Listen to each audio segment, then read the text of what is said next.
नेपालको सरकारले चाहिँ के गर्नु पर्यो भने एउटा कुरा चाहिँ हैन मलाई चित्त नबुझेको कुरा चाहिँ अहिले मलेसियामा चाहिँ 1800 बेसिक भएको छ। 4 लाख 5 लाख मेन पावरले पैसा उठाइरहेछ के। यो त सरासर गलत हो नि हैन। जुनै पनि देशमा बेसिक बढ्यो भने त्यो देशको लागि चाहिँ मान्छेले पैसा बढाइहाल्छ के मेन पावरले ठगी धन्दा सुरु गरिहाल्छ के। मेडिकल गर्नलाई नेपालमा 1000-1500 जान्छ मान्छेले 5000 पैसा उठाउँछ। डबल टेबरै खान खोज्छ कि नेपालको मेन पावरहरूले चाहिँ। यो एकदम गलत हो कि यस्तो गैर कानुनी काम गर्ने मान्छेले चाहिँ कडा भन्दा कडा सजाय हुनु पर्यो। र नेपालमा चाहिँ कुनै पनि मेन पावर चाहिँ बिना लाइसेन्सको चलाएको छ कुनै पनि व्यवसाय भने त्यसलाई बन्द गर्नु पर्यो कि सरकारले खोजी नगरपालिकाले हुन्छ कि पालिकाले हुन्छ कि हैन हरेक कुरामा चाहिँ कडा हुनु पर्यो अनि मात्र देश विकास हुन्छ। र यस्तो लुट धन्दा चलाउने मान्छेहरूले चाहिँ कडा भन्दा कडा सजाय हुनु पर्यो। र बिना दर्ता बिना लाइसेन्सको चाहिँ नेपालमा चाहिँ कुनै पनि मेन पावर नचलाउनु पर्यो कि। नेपालमा जुनसुकै देशमा जाने युवा धेरै हाम्रो नेपालीहरू विदेश जान्छन्। नेपाली चेलीबेटीहरू विदेशमा बेचबिखान भइरहेको छ हैन।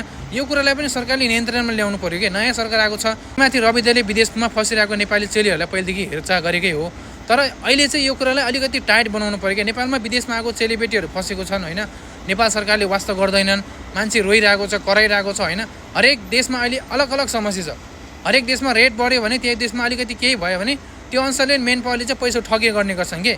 सीधा सादा सोझो मान्छेहरूले त मेन पावरमा यति सम्मान गर्छ कि विदेश पठाउँछु भनेर हैन पहिले 50,000 डिपोजिट लिने त्यो महिनौ पुग्यो नि वर्षौं पुग्यो नि त्यो मान्छेले नउडाउने सिस्टमहरू पनि भइरहेको छ।